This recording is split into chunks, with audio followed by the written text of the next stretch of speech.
Hello, my name is Matthew, and we are on shelf 23 of my tiny house library tour.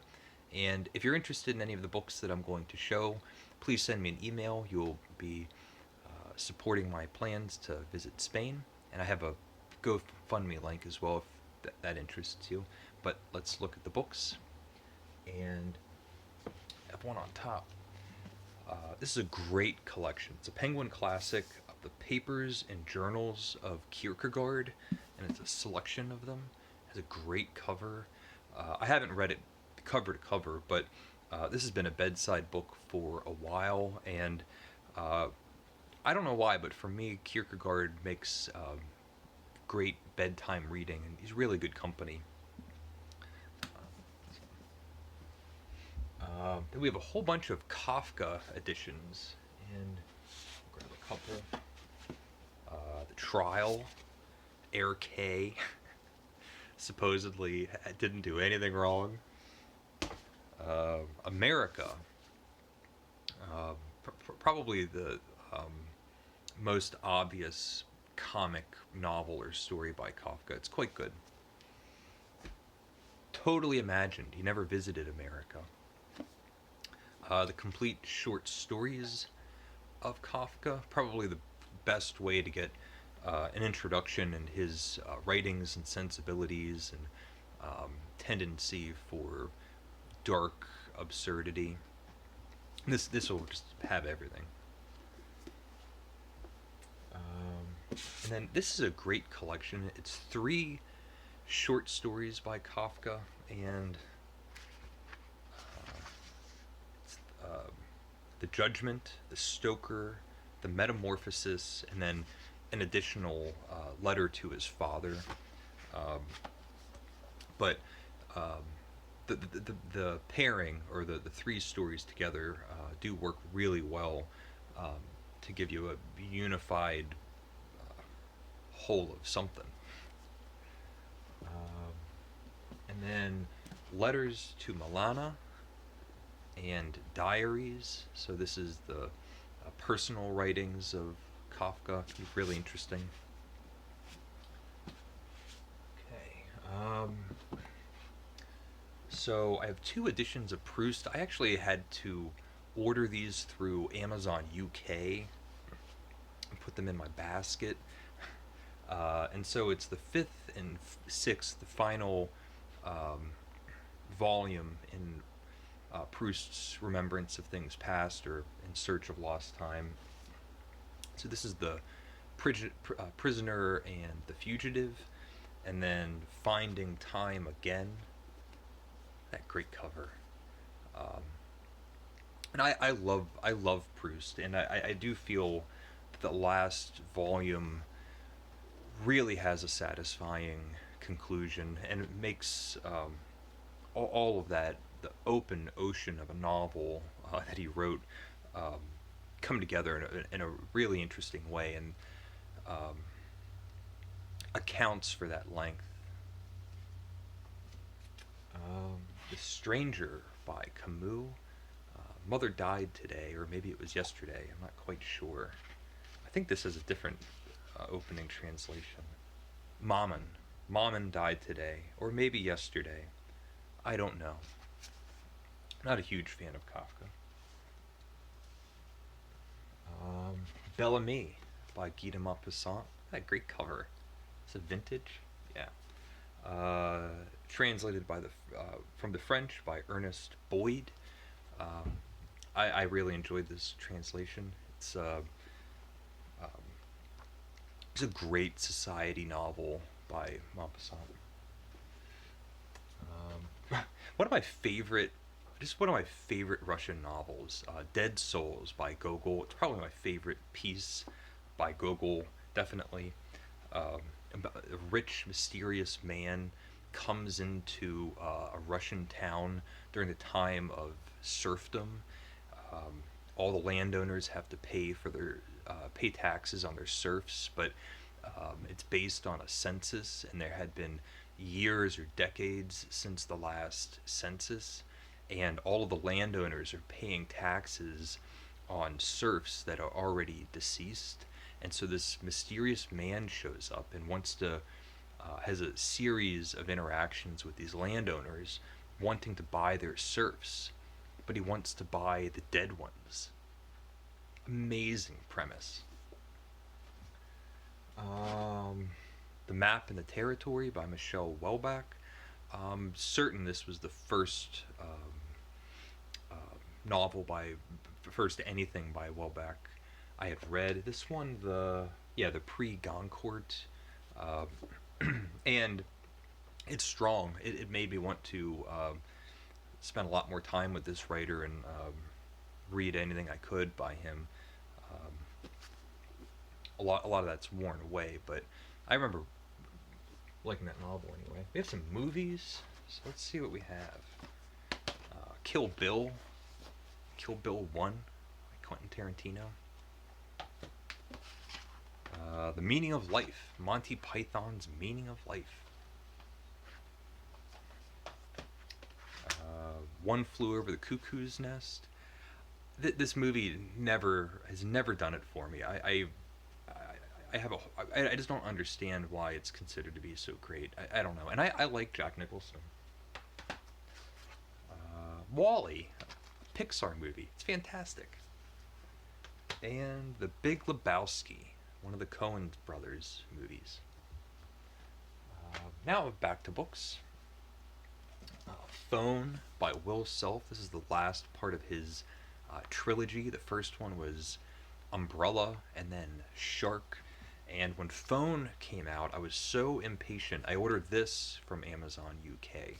I didn't want to wait for the American edition. And among other things, it does have such a great packaging design. And I liked all three of these books. I get the feeling that Will Self imagined that he was writing his modernist masterpiece, and maybe he did. It certainly, those three novels are the strongest fiction that I've read by him, and if he keeps writing books like this, I'll definitely keep reading them. It's experimental and takes a lot of chances, requires a lot of attention and effort from the reader. I don't feel like he talks down to the reader. Some of the humor hits, but it can be difficult. It's the whole book is just walls of text. I don't even think there's paragraph breaks, or if there are, it's very few. It's just a giant wall of text for hundreds of pages. Okay. At Swim Two Birds by Flann O'Brien. Amazing comic, modern experimental novel by this Irish writer.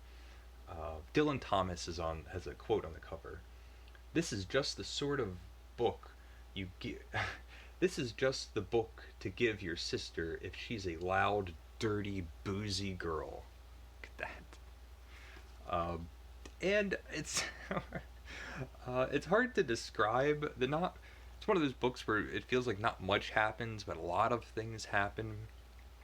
And it's laugh out loud funny. It's gripping. It's a fun story, and a large part of it is really good. Oh, okay. So here's the second one, Shark by Will Self. Hey, Daphne, you're gonna knock this whole thing over. We're kind of up on stilts up here. Being in Time by Martin Heidegger. I don't even. I tried a few pages and I don't know. I don't know if I want to deal with it. Okay, Doppelganger, another novel by Dasa Derdnik. That gnome on the cover. I haven't read it. I read Belladonna by Dasa Derdnik, and bought one or two of her books. I do want to spend more time with her. A powerful writer. slim. It's Alexander the Great, Plutarch's biography, and it's just an excised sliver of Plutarch's great parallel lives. And is this? Yeah, this is the John Dryden translation. I like Dryden's translation, but it's the same thing with any translation. It's a product of its time. Um, there are more modern translations, but none in the way that Plutarch had intended. I spent a lot of time with Plutarch, so I always had tried to read all these bits and pieces. Hey Daphne, get down. Okay, Cathedral by Raymond Carver, and this is, yeah, it's got a bunch of other stories. Um, I'm hot and cold with Raymond Carver. Some of his stories, short stories, I love and really work on me. Other ones are less convincing. Middlesex by Jeffrey Eugenides. I haven't read it. This is one of those books that everybody was talking about. It won the Pulitzer, all the accolades. People love it. Um, and I picked it up on a whim one time and just haven't touched it. So um, I know a lot of people like this book. One day I guess I'll try to read it. Um, How It Is. It's a later, I think it's a later Beckett um, novella or whatever he was writing at the time. Um, and this is kind of Beckett at his most Beckett. Um, all of these little paragraphs, or I don't know what you call them, very little or maybe no punctuation. And if I remember correctly, it's a whole story about a man like dragging himself on his belly through mud. I think. Um, yeah, Beckett always works on me. A Bestiary. Okay, the Bestiary by Apollinaire, or Procession of Orpheus, and it's just a beautiful book. It has these engravings. I have the French and the English.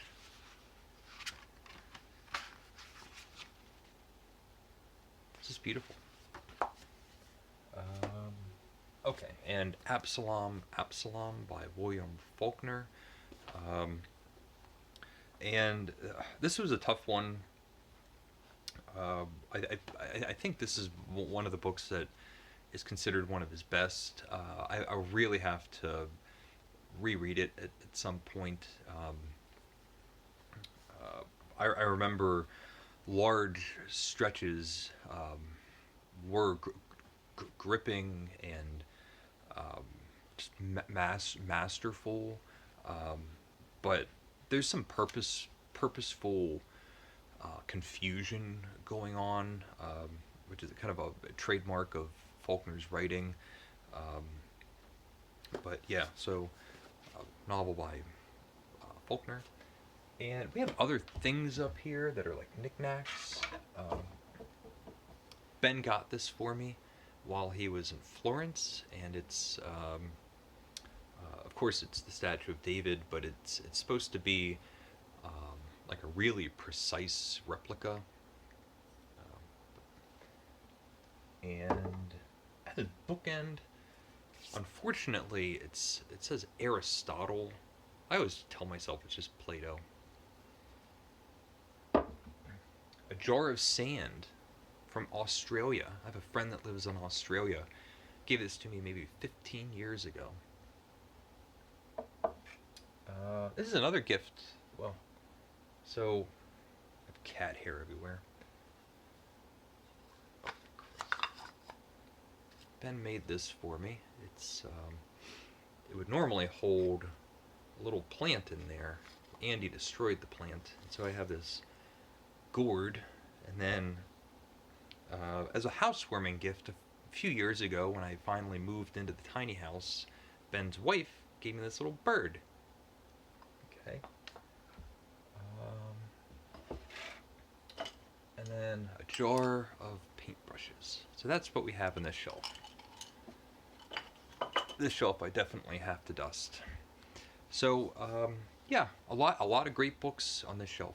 And let me know if you're interested in any of them. Send me an email. Let me know if you have any um, thoughts on the books or thoughts on my opinions of the books and all that. So thank you for watching. Leave a comment if you would like, and take care. Goodbye.